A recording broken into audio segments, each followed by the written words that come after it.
신명기 22장 하나님께서 백성들에게 알려주시는 하나님의 법에 대해서 오늘 말씀을 드리는데, 특별히 하나님이 싫어하는 것이 무엇인가, 하나님의 이 율법을 통해서, 하나님의 말씀을 통해서 깨닫는 것이 하나님이 싫어하시는 것이 있다라고 하는 것입니다.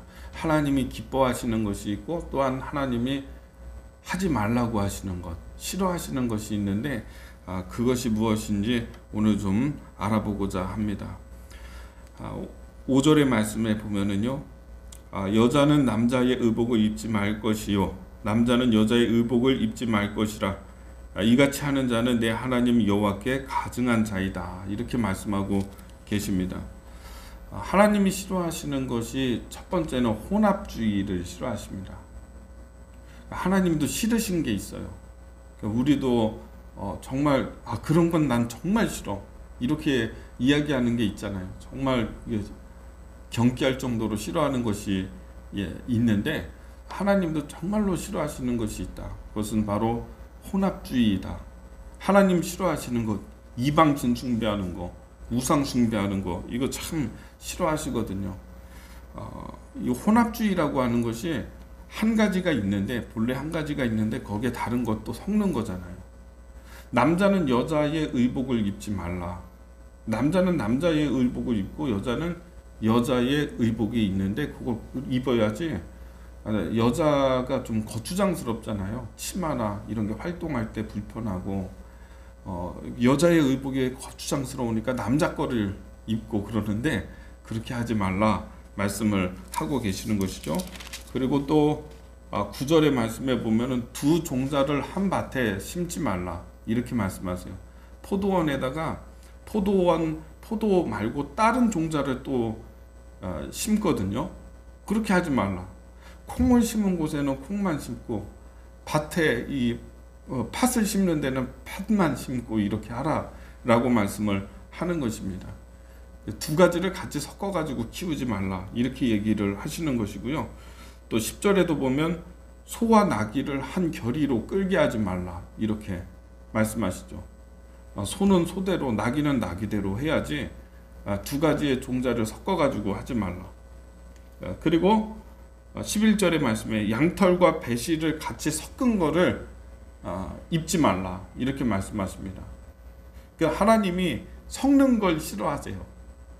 이것이 사실은 이게 우상 숭배와 이방신 숭배하는 문화, 그리고 이런 우상 숭배하는 문화와 하나님 섬기는 것이 이게 섞이는 거를 하나님이 싫어하시는 거예요.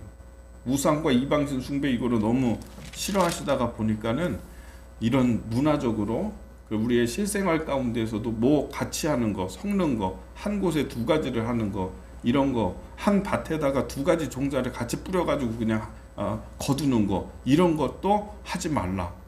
어떻게 보면 경계하는 수준으로 싫은 거죠.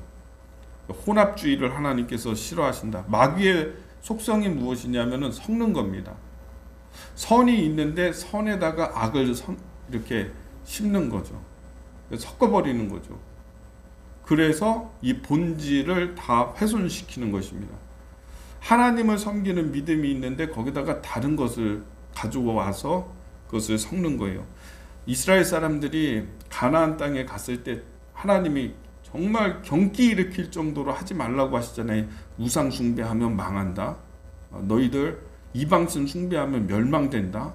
그러니까 그 땅에 들어가거든 거기에 사는 사람들 다 쫓아내라고 말씀하시잖아요. 죽이거나 아니면 그 땅에서 완전히 쫓아내라, 이렇게 말씀하세요. 왜냐하면 거기에다가 사람을 남겨두면은 그 사람들의 문화, 이방신 숭배하는 그 문화가 섞이는 거예요. 들어오는 거예요. 들어오게 되는 거예요. 유대인들의 문화 가운데, 하나님 섬기는 문화 가운데 이게 들어오게 되는 거예요. 그러면 기웃기웃하면서 그 사람들이 뭐 하나? 저 사람들은 신을 어떻게 섬기나? 하면서 이렇게 쳐다보다가 오염되게 되고 신앙이 훼손되게 되는 것이죠. 하나님 절대로 이방신 숭배하지 말라, 이렇게 말씀을 하시는 것입니다. 유대인들은요, 히브리 민족은 이 유목민들이에요. 농사를 잘 짓지 못해요. 농사에 가나안 땅에 맞는 종자나, 가나안 땅은 또 나름대로의 그런 어떤 농사법이 있지 않겠습니까? 근데 이 사람들이 노예 생활하다가 애굽에서 노예 생활하고 40년 동안 광야 생활하다가 가나안 땅에 들어왔는데 이건 뭐 기후나 풍토나 농사의 이런 순서나 종자나 이런 게 전혀 없잖아요. 그러면 옆에 있는 사람들, 그 이방신 숭배하는 그 가나안 사람들이 어떻게 농사를 짓나 기웃기웃하게 되겠죠. 보겠죠. 그러면서 그들에게 종자도 얻을 수 있겠죠.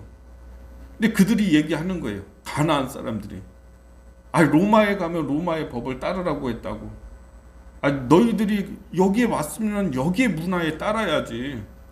농사를 전문적으로 짓게 하고 풍요를 주는 신은 바알 신인데, 비를 내려주시는 그 신은 바알 신이고 풍요의 상징의 신은 아세라 신인데 얘기하는 것입니다. 하나님 섬기지 말라는 얘기가 아니다.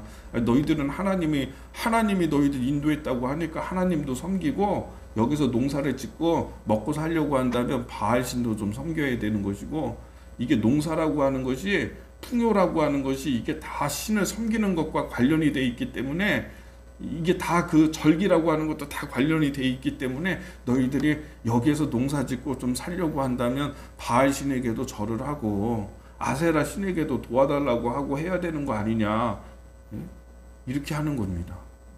이렇게 하면서 이스라엘 사람들이 바알 신에게 가서 절하고 그 우상을 만들고 아세라 신에게 또 절하고 이렇게 섞이게 되는 것이죠. 항상 논리가 뭐냐면 하나님 섬기지 말라는 거 아니다. 하나님 섬겨라. 근데 농사 하고 먹고 살려고 한다면 그럼 바알 신도 섬겨야 돼. 이렇게 끼워 넣는 거예요. 우리의 신앙도 마귀가요, 하나님 섬기지 말라는 얘기가 아니다. 예배를 드리지 말라는 얘기가 아니다.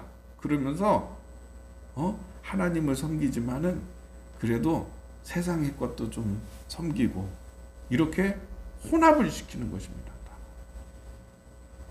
그래서 정말 이렇게 남자가 여자의 의복 입지 말라, 밭에다가 여러 종자를 같이 섞어가지고 하지 말라. 하나님이 이런 것을 통해서 하나님의 뜻은 뭐냐면 그것은 혼합하지 말라, 섞지 말라, 이런 뜻을 우리가 깨달아야 하는 것입니다. 신앙생활을 하는 데 있어가지고 이 혼합주의를 피하는 것은요, 내가 해야 되는 본질을 잘 끝까지 붙드는 거예요. 구분되게 해야 되는 게 있어요. 그런 어떤 자기의 이런 원칙이 있어야 돼요. 나는 주의를 잘 거룩하게 지킬 거야 라든가 어떤 자기의 원칙을 잘 정해가지고 그것들을 잘 구분하면서 살아가는 그런 지혜가 우리의 신앙에도 필요합니다. 혼합하지 말라. 두 번째는 대형주의를 하나님 싫어하십니다. 좀 말씀 좀 보겠습니다. 6절에 길을 가다가 나무에나 땅에 있는 새의 보금자리에 새 새끼나 알이 있고 어미새가 그의 새끼나 알을 품은 것을 보거든 그 어미새와 새끼를 아울러 취하지 말고 어미는 반드시 놓아줄 것이요 새끼는 취하여도 되나니 그리하면 내가 복을 누리고 장수하리라. 이렇게 말씀하십니다. 세상에서 참 큰 복 가운데 하나가 장수하는 복이 아닙니까? 근데 이제 장수하는 원리와 복에 대해서 하나님 말씀하시잖아요. 7절의 뒷부분에 그리하면 내가 복을 누리고 장수하리라 이렇게 말씀하시잖아요. 근데 이게 무슨 얘기냐면 내가 길 가다가 새의 둥지를 발견했는데 어미새가 있고 거기에 새끼새가 있으면은 그거 두 개를 다 같이 어미새와 새끼새를 함께 취하지 말라. 어미는 놓아주고 새끼는 취해도 된다. 알은 취해도 된다. 그러나 어미는 놓아줘야 된다. 모든 것을 한꺼번에 하고요. 대형화가 되는 것은요. 모든 것을 다 그냥 다 긁어 모으니까 그렇게 되는 거예요. 하나님의 정신 가운데 보면 농사할 때에도 추수할 때에도 보면은 그 뒷부분에 귀퉁이 같은데 이런 데는 거기는 내버려 두고 이렇게 중앙에 가운데 추수하라 이렇게 말씀하시거든요. 그리고 이삭이 떨어졌을 때 그거 줍지 말라. 그대로 둬라. 가난한 사람들, 힘든 사람들, 이방인들, 먹을 거 없는 사람들 거기서 그거 주워 먹게 그런 것들 걷어들일 수 있도록 추수할 때 모퉁이까지 다 베지 마라, 이런 말씀을 하시잖아요. 그러니까 이 하나님의 정신에는 어떤 게 있냐면 쌍끌이 그냥 다 그냥 긁어모으고 어미새와 새끼새를 한꺼번에 취해가지고 종자가 다 없어지도록 씨를 말리고 이렇게 하는 그런 태도들, 그런 것들 하지 말라 하나님 말씀하고 계시는 것입니다. 왜 중국 어선이 이렇게 각 전 세계 바다를 누비면서 쌍끌이 어선이라고 해서요, 그냥 막 새끼들까지 다 잡는다고 그러잖아요. 그건 안 된다, 이렇게 말씀하시는 것입니다. 대형화되는 거, 이런 거 원하지 아니하신다 말씀하십니다. 자, 그리고 세 번째는 편의주의입니다. 편의주의. 5절의 말씀에도 보면은 남자가 여자 의복 입지 말고 여자가 남자 의복 입지 말라, 이렇게 말씀하시죠. 그리고 농사할 때에 씨를 뿌릴 때에 한 밭에 종자를 섞어서 뿌리지 말라. 섞어서 뿌리면은 편하죠. 여자가 남자 옷 입으면 훨씬 더 편하죠. 그렇죠? 그리고 소와 낙이 한 결의로 묶어가지고 밭을 갈게 하지 마라. 있는 대로 그 여러 짐승들을 그냥 섞어가지고 하면 훨씬 더 편하죠. 그렇죠? 예. 그러니까 이런 게 사실은 편의주의를 경계하시는 것입니다. 정말입니다. 이제 교회에 이 편의주의가 들어오게 되면은요, 감동이 없습니다. 은혜가 없습니다. 남자가 여자를 사랑하고 여자가 남자를 사랑하는데 선물을 주기도 하고 서로에게 감동을 줄 때에는요, 편의상 쉽게 하려고 하면은 감동이 없어요. 뭔가 좀 어렵고 정성이 들어가고 노력이 들어가고 힘들더라도 참아야 되는 것이고, 이렇게 할 때 거기에 감동이 있지. 쉽게 그냥 편하게 다 모든 것을, 사랑 고백도 편하게 하고 만나는 것도 편의에 따라, 자기 편의에 따라 하고, 여기에는 감동이 없다라고 하는 것입니다. 편하게 하려고 하는 거 안 된다.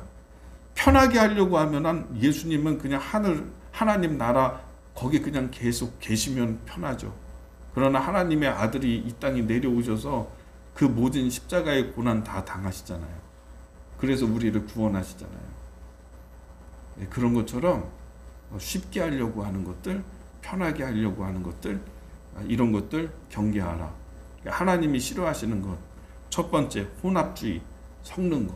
두 번째 대형주의, 모든 것을 그냥 다 취하려고 하는 욕심의 마음, 이런 거. 세 번째는 편의주의, 쉽게 하려고 하는 것들. 지금 코로나19 상황 가운데 3년이 됐어요. 근데 지금 우리 한국 교회에 아주 중요한 이 과제가 뭐냐면 이 편의주의 같아요. 편의상 이렇게 쉽게 이제 하려고 하는 것들, 온라인으로 그냥 다 끝내고, 어쩔 수 없이 그렇게 했던 건데, 이제는 여기에 익숙해진 사람들이 하나님 앞에 나오는 거, 또 교회에서 봉사하는 것, 이거에 이제 좀 어려움을 겪게 되지 않는가, 그런 생각을 합니다. 믿음 생활 잘하는 거, 이 편의주의 따라가면 믿음 생활 잘하지 못합니다. 성도님들, 오늘 하나님 싫어하는 것 3가지 기억하면서 이런 것들 경계해야 되겠다, 그렇게 마음 먹을 수 있는 기도의 시간이 되기를 바랍니다.